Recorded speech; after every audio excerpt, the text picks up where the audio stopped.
Hey everyone, Christian here, and I wanted to do sort of a 1 year update on this royal transplant that I did kind of like a 3 or 4 part series on. Partially just because I'm really disappointed in how badly these have kind of grown out.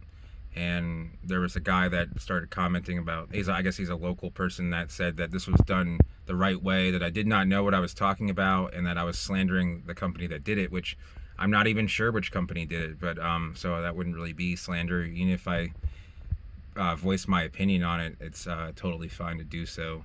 So to whoever that guy is, I don't even remember his name because it's not important, but you should probably look up, the legal definition of slander. So anyway, these are looking pretty terrible. They still have bungee cords wrapped around them. I'm sure you guys can see that in the video. I'm kind of free holding the camera here just because my mount it interacts too much with the inside of the car here, and there's just too much noise outside for me to go out and really do a good video at the moment. But you can see the bungee cords are still on here.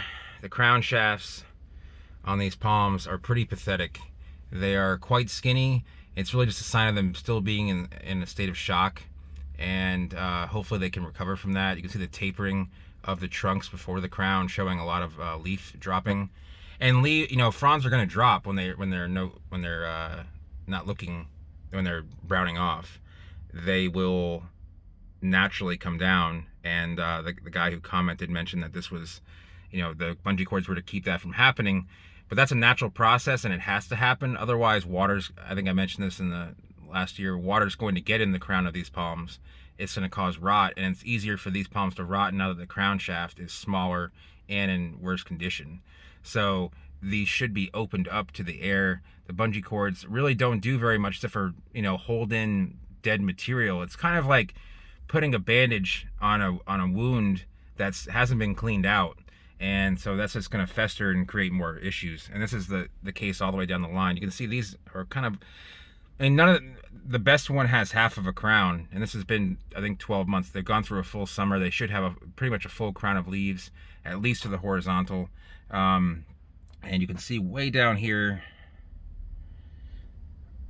right in the middle of this picture now, you can see the royals that were planted just before these look just fine.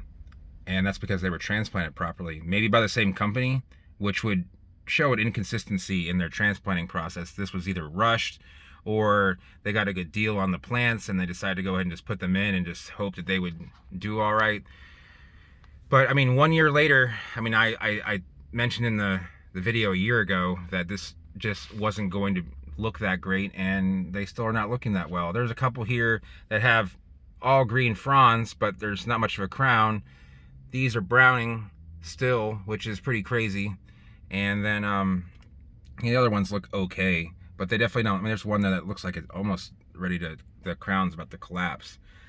And it's probably not going to happen. If we do have a cold snap, like a serious cold snap, there's a chance that they're not going to go through the cold nearly as well as a real mature royal that's been established will. It would take 25 degrees to do that, but they will die. They will get more cold damage more easily.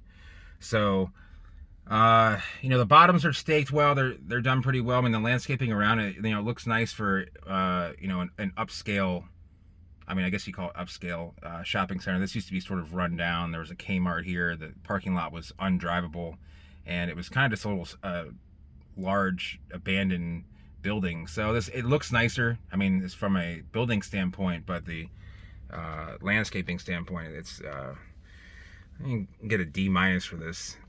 An F would be if the palm started dying, so that would be a complete failure. This is almost a complete failure.